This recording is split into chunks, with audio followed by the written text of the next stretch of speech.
Mapagpalang araw sa ating lahat. Kamusta po ang ating mga araw, ang ating linggo? Maayos naman po. Wala kasing nasagot eh. So, all has been blessed truly and indeed by our Lord sa buhay ng bawat isa. So, muli, welcome sa ating worship service sa araw na ito. And it is my hope and my prayer po na kung ano man yung ilatag sa atin ng ating Panginoong Jesus sa araw na ito it is the message for each and every one of us. So, muli po, welcome sa lahat. And tayo po'y magbalik tanaw. Magbalik tanaw daw. Sa ating pong theme, sa ating pong fourth quarter. At ito po ay yung ating pong theme for this fourth quarter is press on toward maturing in discipleship. So, yung una po, sa ating, sa pag-open natin ng ating theme, our sermon is about the Great Commission. So, at yung sunod po is last week, which is preached by Kuya Sabi. It is entitled Road to Discipleship. So, ngayon po, yung ating pong sermon, yung ating pong preaching sa araw na ito is somehow related po sa or continuation ng preaching ni Kuya Sabi last week. So, the background of it is the same story as what have preached by Kuya Sabi last week. I don't know what God wants us to, what God want to impress in our life or in our heart. Kasi, it was just, we are praying for our sermons every week. And God impressed me for the message that we have. Actually, the text is somehow not related to discipleship, but it is connected to Kuya Sabi's preaching last week. And Kuya Sabi preached is about discipleship. So, I pray to God that He will lead me for today. And let His message be clear to each and every one of us. So, before to proceed po, meron po tayong bisita. I apologize. Si Ate Juna. Si Ate Juna po, welcome po sa ating panambahan. Siya po ay invited ni Ate James. So, sige po. Without further ado, let's start our preaching, and our text po will come from the book of Hebrews, chapter 3, verses 12 to 14. So, I'll be reading po in New International Version. So, I invite everyone po to rise up. And with reverence po, let us all read the Word of God. In verse 12, it says that, "See to it, brothers and sisters, that none of you has a sinful, unbelieving heart that turns away from the living God, but encourage one another daily, as long as it is called today, so that none of you may be hardened by sin's deceitfulness. We have come to share in Christ, if indeed we hold our original conviction firmly to the very end." Let us all pray. Hallelujah, Lord, our heavenly, loving, and ever-gracious Father. Lord, we thank you for this day. We thank you, Lord, for the day that has passed, Panginoon. Thank you, Lord, for everything that you have done in our life. We are here today, Panginoon, because you allowed us to be here, Panginoon, to receive your blessing, Panginoon. And Lord, we just simply want to entrust our hearts, our ears on you, Panginoon, and let your message, Lord, be sown on our heart, Panginoon. Again, Lord, I may be the one standing in front of your people, Panginoon. It may be my voice, Panginoon, they will hear through their ears, Panginoon. But I declare it in the name of Jesus, that the voice that their hearts hears, Panginoon, is your voice, Panginoon. I am just only your preacher, Panginoon, but you are the one who will deliver your message, Panginoon. Again, Lord, I entrust everything to you. I know, Lord, in you, we have a victory, Panginoon, today. Thank you, Lord, once again. And this is our prayer, Lord, with thanksgiving in the mightiest name of our Lord Jesus Christ. Amen. Sige po, let's all be seated. So, malayo pa pang February. Apakalayo pa ng February. But God impressed me by this message today. So, sabi ko, Lord, okay, sige. I will submit and let your words be heard today. Kaya po yung ating pong ang ating pong title ng ating pong preaching for tonight is Cure for Unbelieving Heart. So, before we start po, panoorin po muna natin ang maikling video na ito.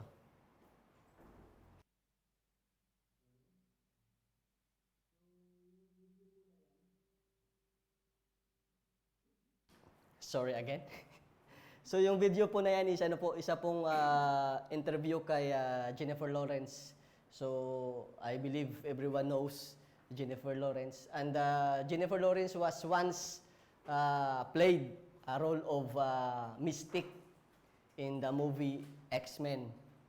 And on that video po na napanood natin, yung pamangkin po niya, yung nephew ni Jennifer Lawrence, is so obsessed sa pelikula na X-Men. But don't believe that his aunt played Mystique in the X-Men movie. Even na kinonvince siya, even if Jennifer Lawrence convinced him that she was in X-Men movies, still his nephew don't believe her. And not just don't believe her, he hates what Jennifer Lawrence is saying. So just as that boy, some people don't just easily believe on stories. But you know that what is ironic about human's heart with regards to believing and unbelieving? Human heart find it hard to believe on truth, but easily fooled by lies. Tama po ba? Kaya po marami ang heartbroken kasi mabilis naniwala sa mga matatamis na salita. At marami din po ang heartbroken dahil hindi tinanggap ang seryosong pagmamahal na handa nitong ibigay. So yung heartbroken po, it is in two stories. Because someone did not believe and someone just easily believed. So in our text po for tonight, you will see the story of group of people who were punished because of their unbelieving heart. But because God loved each and every one of us, He will remind you today, my dear brothers and sisters, remind you of the warning and what you should do so that you will not end up having an unbelieving heart. So, yung ating pong title is Cure for Unbelieving Heart. The author po of the book of Hebrews was unknown. Hindi po kilala kung sino po yung sumulat. Meron pong nagsasabi na yung author po is si Apostle Paul. But Bible scholars disagree because yung style po nung pagsulat ng book of Hebrews is not the same style as how Apostle Paul writes his letter. So this book po was written for the Jewish Christians. Yung sa panahon po na yon, it is addressed to the Jewish Christian to challenge them not to give up on their faith, and an appeal to endure, to present the preeminence of Christ as the final and complete revelation. Also to encourage the superiority of Christ in the maturity process, and to set forth 5 warnings against reversionism, and to show free and unrestricted access to God. So Hebrews chapter 3 makes an important shift in topic. The first topic were mostly about how Jesus Christ is superior to angels. In particular, the fact that Jesus is fully human is what allows him to be our ultimate example, high priest and the captain of our salvation. Chapter 3 din po, the author gives contrast between Moses and Jesus. Moses' work were important, but don't compare to those of Jesus. Like a house, Moses was a created thing, but Jesus is the builder of all things, including the house. It is worth far more glory and honor. Moses also pointed to great things which God would do, but Jesus Christ actually did those great things. Moses was a powerful and faithful servant in the household of God, but Jesus is the son in the house of God. That's the context po of chapter 3. And in our text tonight, the author of Hebrews gives the next warning to the Christians. He uses the incident of Israel's failure to trust God, which was taken last week by Kuya Sabi, which resulted in their wandering the desert for 40 years. So yun po yung background ng ating text. That's why it is connected to Kuya Sabi's preaching last week, because it is a continuation of the unbelieving hearts of the Jewish Christian in the time of Moses. So let's start po. An unbelieving heart must be cured because it is, number 1, a sinful heart, from verse 12. See to it, brothers and sisters, that none of you has a sinful, unbelieving heart that turns away from the living God. So the issue of unbelieving heart that needs to be cured is its sinful nature. The author of the book of Hebrews gives warning to his readers. He said that, see to it, brothers and sisters. See to it po means that you need to make sure.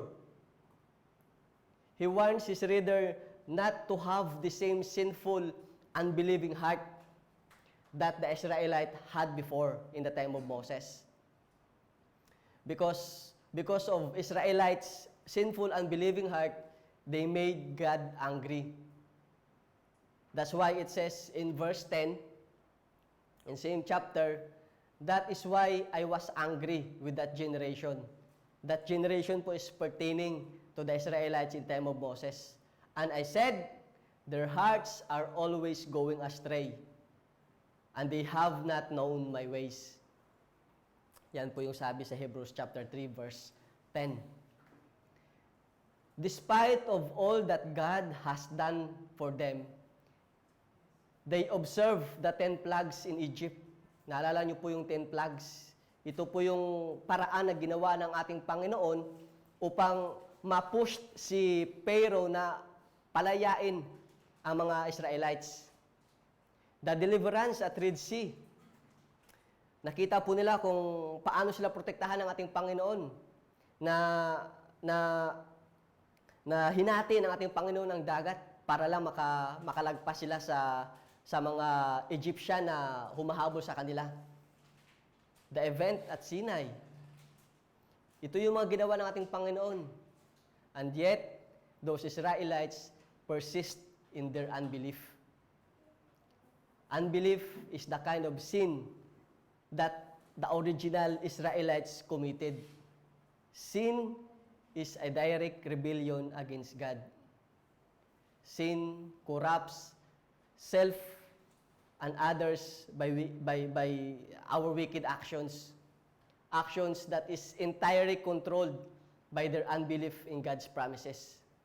And it is the kind of heart, ito po yung klase ng kondisyon ng puso na gustong gamutin ng sumulat ng Book of Hebrews.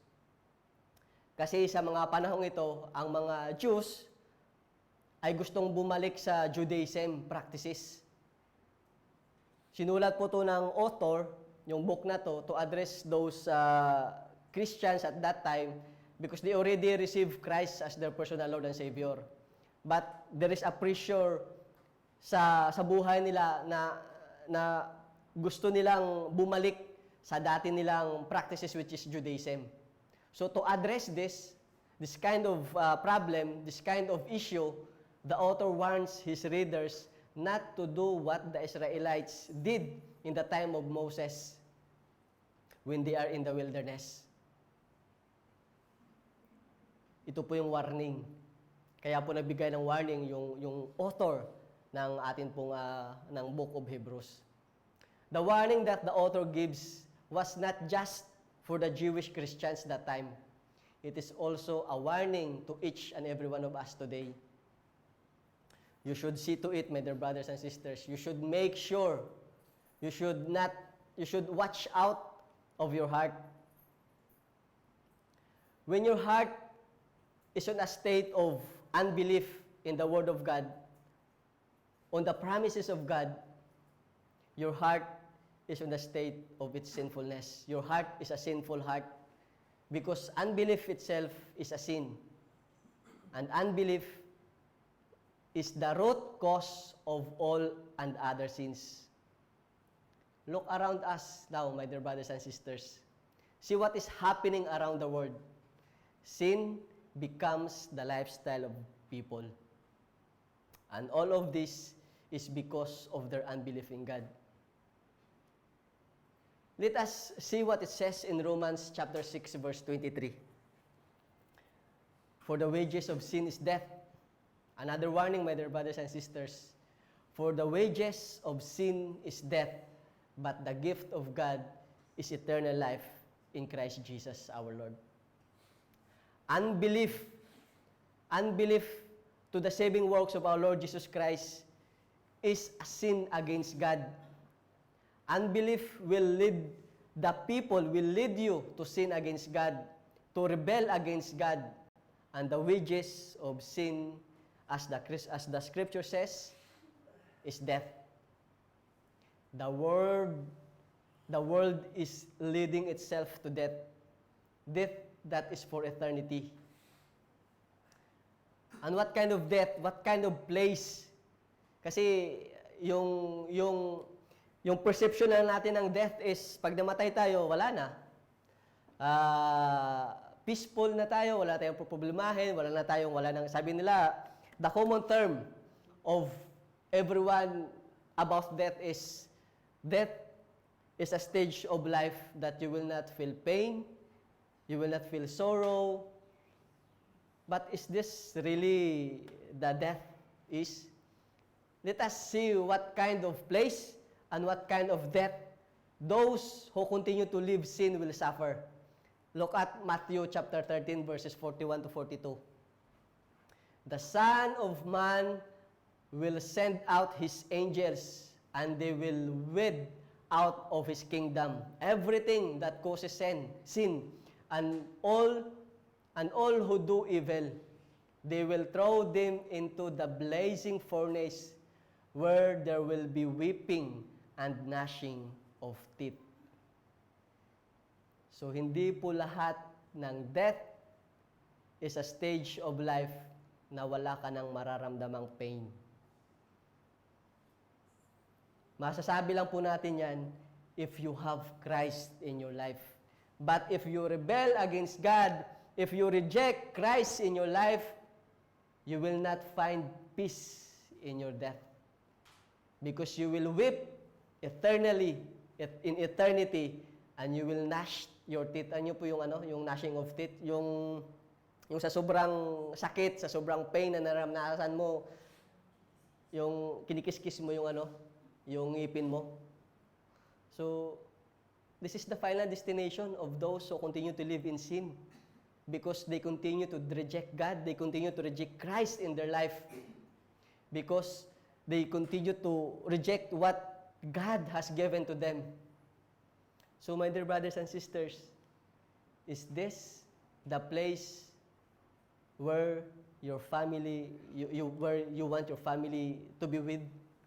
Ito ba yung klase ng lugar na kung saan yung gusto nyo, yung mga family nyo, yung magulang nyo, yung anak nyo, yung barkada nyo, yung kaibigan nyo, is this the kind of place you want them to be, my dear brothers and sisters? Your relative, your family, your friend? Kaya po, this is a warning. And this is our obligation, our responsibility as believers of Christ, as followers of Christ, to let them know about this kind of death. Kasi yung perception kasi nila, di ba, malimit yung marinig, pag namatay na ako, hindi naman ako magkakaramdam na ng sakit. Wala naman akong ng sakit. Maiging mapayapa na ako pag namatay. Kaya ngayon nakalagay, rest in peace. But not of those who died, rest in peace. Especially if they continue to reject Christ in their life. And that is the warning to each and every one of us. An encouragement to each and every one of us, my dear brothers and sisters. Let's bring that warning to our friends, our families, our relatives. This warning is not just for believers, for unbelievers, I mean. Remember that this message is intended to Jewish Christian. So yung warning na po na to is hindi lang intended for unbelievers, but it is actually intended to Jewish Christians. Jewish Christians, it means they already received Christ in their life. So hindi lang siya intended sa unbelievers, but actually the concept of this book, the recipient of this message is Jewish Christians. So ibig sabihin po, those who come faith in Christ is not exempted in this kind of situation. Because even if you are a believer of Christ, when doubt starts to grow in your heart, when you start to doubt what God can do in your life, when you start to doubt on the promises of God, you are watering the seed of unbelief in your heart. And it starts to grow, and it will lead you to sin against God. Remember, my dear brothers and sisters, those Israelites, yung sa panahon ni Moses, they see how God works in their life. But yet, they rebel against God. Because of what? Because of their unbelief in the works and promises of God. God promised them a land. God promised them a land. Pero hindi sila naniniwala. So not because you are a Christian, you will be exempted to fall into sin. Ano po sabi sa Matthew chapter 24 verse 24? For false messiahs and false prophets will appear and perform great signs and wonders to deceive, if possible, even the elect. False messiahs will come, will appear and perform great signs and wonders. For what reason? To deceive, if possible, even the elect. So kahit po tayo na mananampalataya na, time will come that someone will deceive us. If you will not guard your heart, if you will not make sure that your heart is guarded, then for sure, my dear brothers and sisters, you will be deceived. That is what the Word of God says. Even the elect, those who are in faith in Christ Jesus, can be deceived and fall to sin. So today, you and I are being warned, being reminded to watch out, to make sure, to guard our hearts not to fall into sin because of its unbelief to the promises of the Lord. And also, my dear brothers and sisters, let us bring this warning to those who have been living a life in rebellion against God, in rebellion against the Lord, living a life in sin. Let the curing process of their sinful hearts starts by reminding them of this warning. Let's bring Christ in their heart, which is the ultimate cure of their unbelieving heart. So an unbelieving heart must be cured because it is first, a sinful heart. Second, an unbelieving heart must be cured because it is a departing heart in verse 12. See to it, brothers and sisters, that none of you has a sinful, unbelieving heart that turns away from the living God. Turns away po is, it means departing. So, another issue of an unbelieving heart that needs to be cured is its tendency to depart from the presence of God. The word departing means to turn away. The Israelites rebel against God's promises. They don't want to listen to God's voice. Sabi sa Numbers chapter 14 verse 4, and they said to each other, we should choose a leader and go back to Egypt. Ito po sabi ng mga Israelites, we should choose a leader and go back to Egypt. Babalik na daw sila ng Egypt. Sa kabila ng mga ginawa ng Diyos sa kanila, sa provision, sa protection, they still grumbled against Moses and Aaron and chooses to turn away and rebel against God. Moses and Aaron fell face down in front of those Israelites, and they bowed down and prayed. And Joshua and Caleb persuade the people of Israel. They tore their clothes, pinunit nila yung kanilang mga gamit, and encourage the Israelites that the land God promised to them is exceedingly good. If the Lord is pleased with them, the Lord will lead them into that land, a land flowing with milk and honey, and will give it to them. So Joshua and Caleb pleaded to the people of Israel not to rebel against God, not to turn away from God. And you know what they want to do after that? Alam niyo po ba kung ano yung sa kabila ng ginawa ni Joshua, ni Moses, ni Caleb at ni Aaron, kung ano yung gustong mangyari ng mga Israelites? They plan to stone them. Gusto pa nilang batuhin. The author warns his readers, the professing Christian, to see to it, to make sure that neither they nor anyone in the community acquires a heart of unbelief and falls away from the living God. The author wants his readers to understand the gravity of what will happen if they turn away from the Lord. The Jewish Christians, when this book was written, were being pressured to abandon their faith in Jesus as the Messiah and to go back to the old ways of Judaism. So dahil sa ganitong sitwasyon sila, na kasi tinanggap na nila ang Panginoong Hesus sa buhay nila eh. But there is a pressure among them na gusto nilang bumalik sa Judaism. Kaya po, ibinigay na halimbawa ng author yung nangyari sa time ni Moses.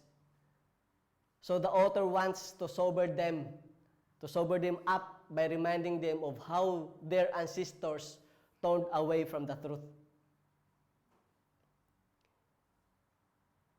Kakaiba po yung yung istorya nila. Sa kabila ng,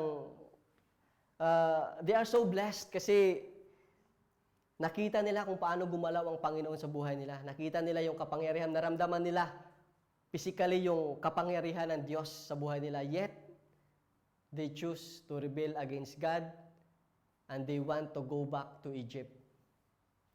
An unbelieving heart is a departing heart. It chooses to ignore the voice of God. In this generation, you can see how people depart from God. Its ways of living, customs, practices, it is totally far from what God wants His people to live their life. 1 Timothy chapter 4, verse 1. Now the Spirit expressly says that in latter times some will depart from the faith by devoting themselves to deceitful spirits and teachings of demons. And this is very true in today's time.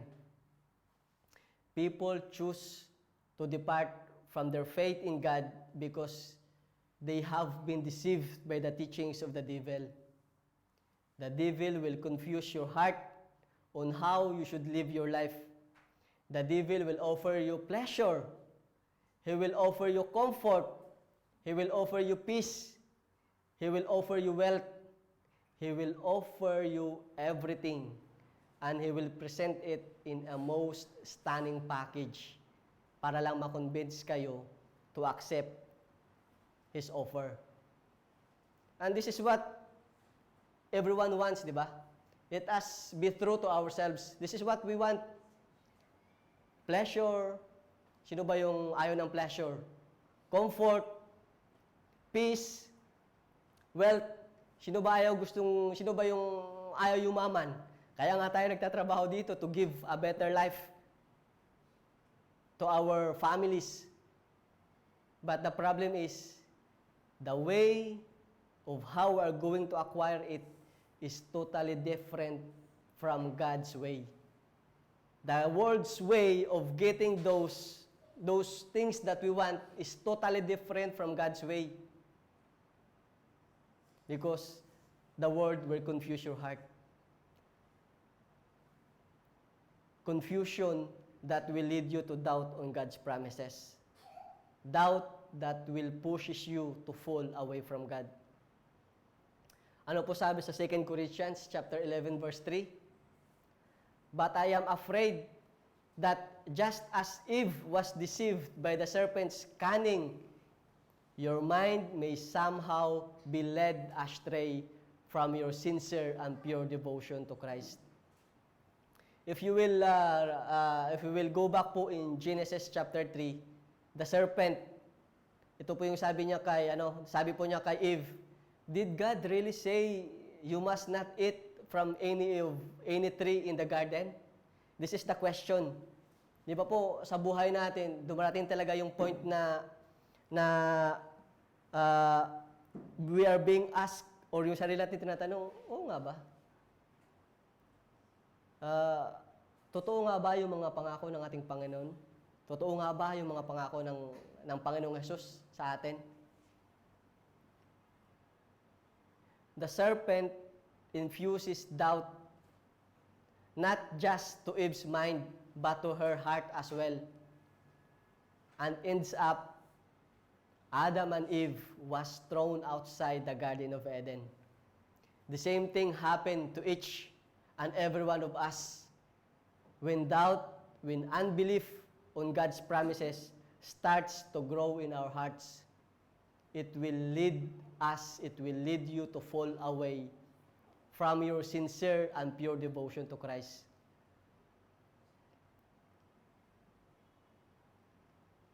Ganun po yung gawa ng kaaway. It will confuse your heart. It will start from a question mark in your heart. Totoo nga ba? Kaya ba talagang gawin ng ating Panginoon? Kaya ba talagang ibigay ng Diyos yung mga pangako niya?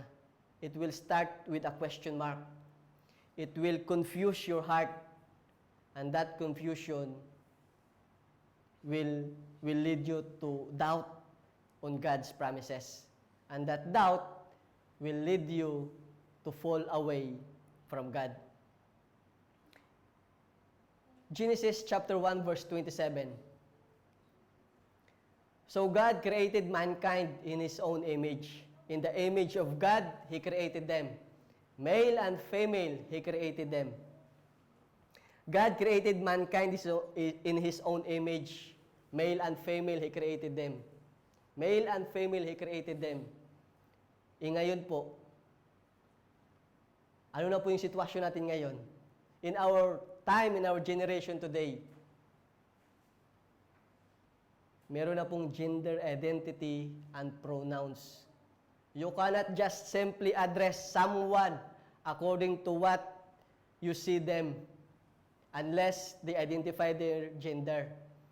Hindi ka na po kayo basta-basta mag-address ng isang tao na lalaki o babae unless they identify their gender. See how confused, twisted today's generation? It is because people choose to disbelieve what God says. People don't want to accept God's word because they are not comfortable on it. If they feel that God is putting a boundary on their freedom, people will start to hate God's word. Kasi setting a boundary on someone's freedom, it is what people most hates most, yung pinakikialaman yung freedom nila. Pakialaman mo ng lahat, wag lang yung freedom nila. Kasi they will feel suffocated, yung parang tinatalian, ano ang tawag dyan, yung parang nasasakal yun. Sakali, ano yung pelikula na yun ni Judy Ann tsaka ni Ryan? Oh, yun. Kasi ayaw ng tao yung nasasakal sila eh. Kasi when you start to know the word of God, you are not as free as you are when you are not with Christ. Because there are some things that you should not do. Because these things will hurt you. These things will lead you to death. These things will lead you to sin. And when that freedom is being cornered, having a boundary, kung hindi ko rin lang naman, Lord, gagawin to, wag na lang. Salamat na lang, Lord. So, pag naging manampalataya mo ako, Lord, hindi ko na kailangan gawin to. Hindi ko na kailangan pumunta dito. Hindi na ako kailangan gumawa nito. Paano, Lord? Nakasanayan ko ng gawin. Tsaka gustong-gusto kong gawin. Kung ganun din naman, Lord, magkalimutan na tayo. Bye-bye na. Kasi yun yung nature ng tao eh. Ayaw natin yung nasasakal. Ayaw natin yung dinidiktahan tayo. And when that time comes, sorry Lord, pero hindi ko kayang mamuhay ng wala yung mga ito eh. And I remembered one time,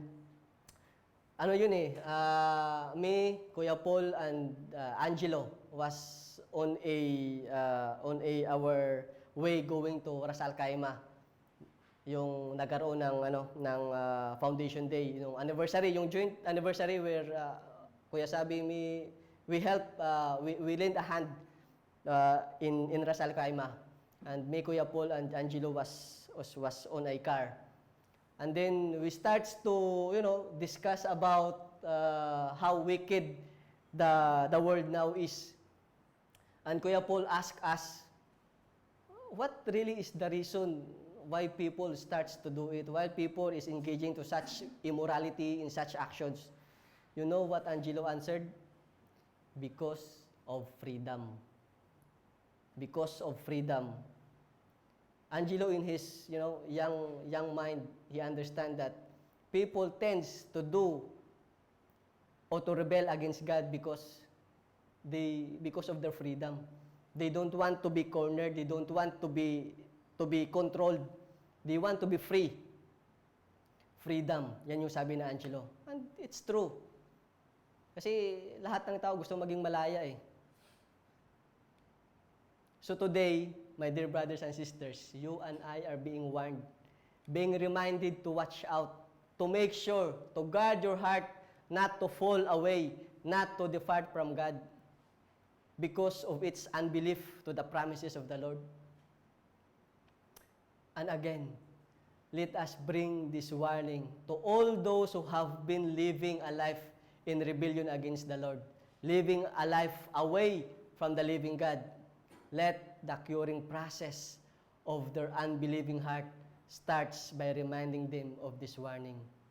Let us all bring Christ in their heart because Christ is the ultimate cure of unbelieving heart.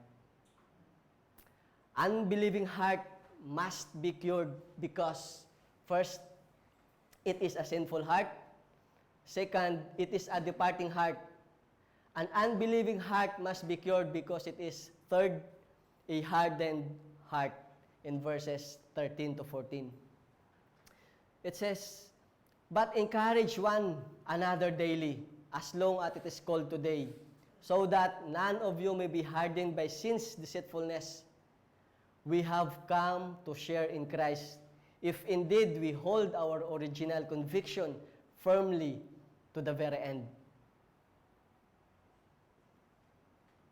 Another issue of unbelieving heart that needs to be cured is it is being hardened by sin's deceitfulness. The heart of the Israelites becomes stubborn. They rebel, they sin against God, they reject the promises of God, they turn away from God. Their heart becomes hard towards God. And all of this is because they are being deceived by sin. So the author of the book of Hebrews encouraged his readers, the Jewish Christians, not to fall on the same trap, na hindi sila maging kagaya ng mga Israelites in time of Moses. Imagine, wanting to exchange their freedom under God for slavery in Egypt. Di ba, kanina nakita natin, they want to go back to Egypt. They're already free. God freed them. God gave them freedom from slavery. Yet, they want to go back. They want to exchange that freedom under God for slavery in Egypt. Kaya sabi nila, mag-elect ulit tayo ng leaders at balik na lang tayo ng Egypt. Because of their hardened heart towards God, God punished them. We all know that it is only Joshua and Caleb reached the promised land. And the solution that the author told the Jewish Christians for them not to end up on the same situation is to encourage one another daily. The author said that they should encourage one another as long as it is called today. This praise means that they should do it while they still have time. Hindi dapat ipagpabukas pa. Yan yung yan yung sakit ng tao eh. Bukas na lang. Bukas na lang. Pagdating ng bukas, bukas na lang uli. Kasi safe yun eh. Walang date eh.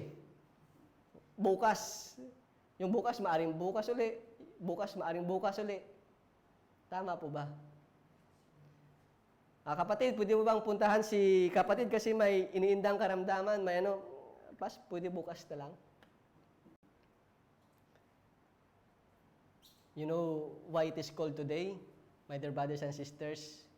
Because no one knows if you still have time to do it tomorrow. Amen po?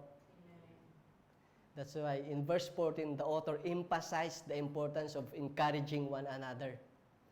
Because when the Jew becomes Christian, they share in Christ. In other translation po, they become partakers of Christ. Means they become partners of Christ. So they should hold firmly to their faith in Christ till the very end. Yan po yung remedy, yan po yung solution na ibinigay ng author sa mga Jewish Christians before. Because when a person has an unbelieving heart, the result will also be a hardened heart. This kind of heart is insensitive to the Word of God. A hardened heart is the condition of heart that totally rejects God. Yung wala na, sarado na. Sarado na sa mga salita ng ating Diyos. Close heart na sila. When you yield to sin, there is a tendency to harden your heart. And a hardened heart believes what is false to be true. In the time of Moses, the Israelites wants to exchange their freedom under God for slavery in Egypt. In today's time, people wants to exchange the freedom from sin through Christ Jesus for the pleasure of the world that makes them slave of it. So sa panahon ni Moses, gusto nilang i-exchange yung freedom nila under God for slavery again. Sa panahon naman natin ngayon, people wants to exchange the freedom from sin through Christ Jesus for the pleasure of the world that makes them slave of it. In Jeremiah chapter 17 verse 9, the heart is deceitful above all things and desperately sick. Who can understand it? The heart is deceitful above all things and desperately sick. Who can understand it? Who can understand your heart, my dear brothers and sisters? Who among us can understand what our hearts needs? Kaya po, mali pag sinabi natin kung ano ang nasa puso mo, sundin mo. Kasi po, hindi lahat ng sinasabi ng puso mo ay tama at naaayon sa gusto ng Panginoon. Kaya po marami nagkakasala, marami ang nahuhulog sa kasalanan kasi nga sinunod ang gusto ng puso. Let's see what the psalmist pray in Psalms chapter 139 verses 23 to 24. Search me, O God, and know my heart. Try me and know my thoughts, and see if there be any wicked way in me, and lead me to the way everlasting. This is what we should always do, my dear brothers and sisters. Pray and ask the Lord Jesus to search our hearts, to search your heart and mind, to show if there is anything in you that grieves the heart of God. Then ask God to lead you in righteousness. According to the author of the book of Hebrews, the remedy, the solution, the cure, so that the heart will not fall on the trap of unbelief is to encourage one another daily. This simply means that you and I should watch each other's back. Not to push others back, to watch each other's back, not to push each other's back. Ibig sabihin po, bantayan natin ang isa't isa, hindi yung itulak natin yung isa't isa. This is how important discipleship is. There will be someone to remind each other, to encourage each other, to guard each other's heart. Ganyan po kahalaga yung discipleship. Kasi minsan, hindi mo nakikita, pero nakikita nila. And someone will tap your back to remind you not to push you. O sige, dyan ka na, magkasala ka dyan. Discipleship po is reminding you, tapping your back, kapatid, medyo hindi na magandang gawin yan. Kapatid, mali na yung direksyon na pinupuntahan mo. Proverbs 27 verse 5 says that open rebuke is better than secret love. Open rebuke is better than secret love. Kaya po, when your pastor, when your leader, or when a brethren corrected you, wag po tayong magalit. Pag yung kapatid natin lumapit sa'yo, tinap yung balikat mo, inadvisean ka, huwag tayong magalit. Rather, be thankful because they don't want you to get astray. They don't want you to be misled. They don't want you to fall on the trap of the deceiving tactics of the enemy. Ano rin po sabi sa Hebrews chapter 10 verse 24 to 25? And let us consider how we may spur one another on toward love and good deeds. Let us not give up meeting together as some are in the habit of doing, but let us encourage one another, and all the more as you see the day approaching. So being partakers po, being partakers of Christ, being partners of Christ, it should be our habit. It should be part of our life to encourage one another, not to chismis one another, but to encourage one another, not to marites one another, to encourage one another, to help each other up. You and I should make sure to get in touch to each other. Kamustahin naman natin po ang isa't isa.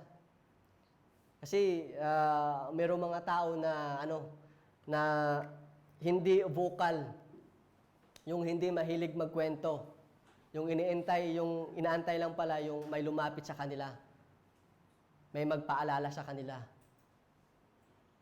Let your shoulder be a crying shoulder to your brethren. Let your house be a house of healing to your brethren.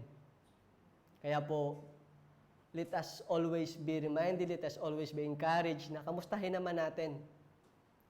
Kamustahin naman natin. Regardless of how busy we are in our own personal life, in our all personal errands, let us don't forget to send a message of, ate, kamusta ka na? Kamusta ka na po? May problema ba? May tutulong ba? Yung iba kasi nag-aantay lang na mayroong lumapit sa kanila. So let us not forget to extend our hands to one another. Yung simpleng kamusta lang, it may end up in a healing process. Amen po? So let's see also Proverbs chapter 3 verses 5 to 6. Trust in the Lord with all your heart and lean not on your own understanding. In all your ways, submit to Him, and He will make your path straight. In this confused, wicked, sinful generation, you should put your trust to the Lord. He is worthy of your trust, my dear brothers and sisters. Learn to submit your ways to Him, and He will direct your path straight to His promises. Above all this, there is no other cure to an unbelieving heart other than having Christ inside it. Only Christ is the ultimate cure of an unbelieving heart. Wala na pong iba, my dear brothers and sisters. Kaya nga po sa kanta kanina, there is always a victory. Muli po nating panoorin ang video. My 4-year-old nephew, Bear. Amen? So, My 4-year-old... my dear brothers and sisters, let's us always being reminded by this wording.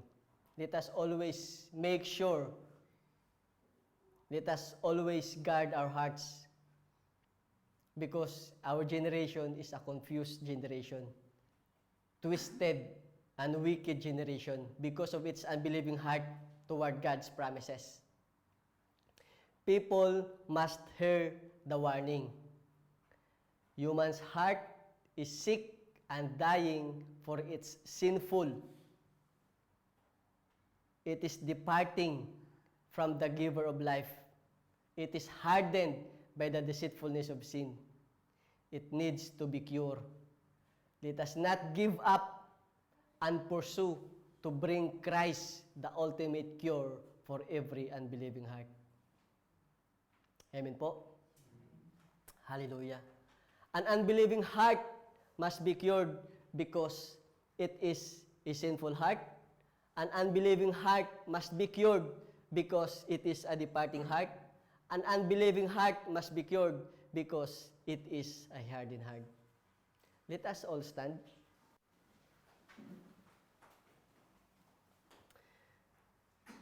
Let us pray. Hallelujah, Lord. Heavenly Father, we thank you for today. Truly, Lord, we are in a generation that is very confused, Panginoon.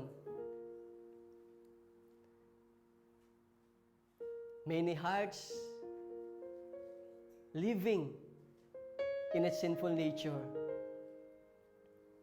Hearts that is being departed from your words, Panginoon. Heart that is being hardened because of the deceitfulness of sin. Lord, as we heard the warning today, Panginoon, through your words,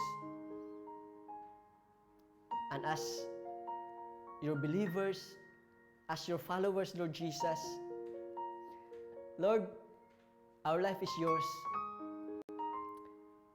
Use us, Lord, to bring this warning to those people around us, Panginoon. Let their hearts heard this warning, Panginoon. And Lord, give us the courage, give us, Lord, the boldness, give us, Lord, the passion to bring you, Lord, in their hearts, Panginoon. Because you alone, Lord, you alone is the ultimate cure to each and every unbelieving heart, Panginoon. You alone, we will have a victory, Panginoon. You alone, Lord. You alone, Lord, the cure, Panginoon. Lord, give us the passion, Lord. Give us the boldness, Panginoon. Lord, give us the heart na hindi na po sasabihin namin, Lord, na bukas na lang. Lord, when you give us the opportunity, Lord, to share you to each and every soul that we have, Panginoon, that you have entrusted in us, Lord, help us. Help us to action, Panginoon. Help us to say, yes, Lord, today is the day, Panginoon. Today is the day that the soul that you have given to us, the soul that you have entrusted to us, will receive you in their hearts, Panginoon. Lord, we cannot really deny the situation, the wickedness of this world. But Lord, you are alive, Panginoon. You are alive. And we believe, Lord, that once you move, Lord, to each and every unbelieving heart, Panginoon, there will always be victory on them, Panginoon. Again, Lord, thank you for this message. Thank you, Lord, for the words that you have given to us, Panginoon. We're claiming it by faith, Panginoon, that your message is not just for today, Panginoon, but it would be for every day of our life, Panginoon. Help us, Lord, to be reminded of your today's message. Again, Lord, thank you. And we want to bring back the highest praises, adoration, and thanksgiving in the sweetest and mightiest name of our Lord Jesus Christ. Amen. Let us all be seated po. And let's prepare our heart for our breaking of the bread.